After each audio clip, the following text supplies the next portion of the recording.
kibo zaho sy vivolagna, tsy nasorinao na nisy olagna, na marary fagno tsy nivolagna mama.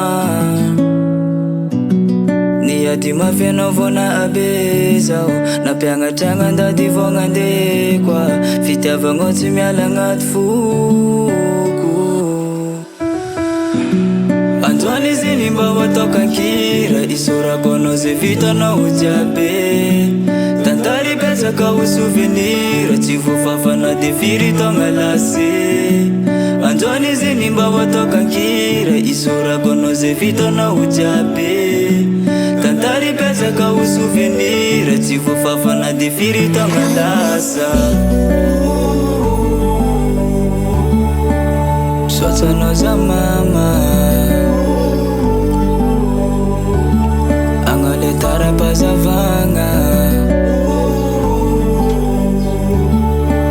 misaotra za mama, agnale tarapazavagna. Adaladala zay tsy tiany nazy, nina tiatiako zay mazava hoazy, ataoko jiaby zay mafaly anazy, ataoko kara izy nakatia taloha tagny. Na indraindraika zaho iny maditra, tsy mba nizakana hoe tsy mavita, fa niazaka ny tady na de mafy ny adandrona na hoe ny zanako mba ho tafy. Androany izy igny mba ho ataoko ankira, isarako anao zay vitanao jiaby, tantary petsaka ho souvenir, tsy voafafana de firy taogna lasy. Androany izy igny mba ho ataoko ankira, isarako anao zay vitanao jiaby, tantary petsaka ho souvenir, tsy voafafana de firy taogna lasa. Misaotra za mama,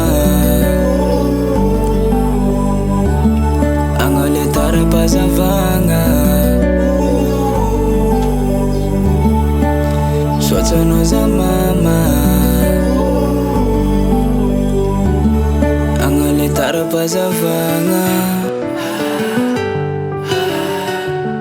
agnale tarapazavagna, misaotra anao.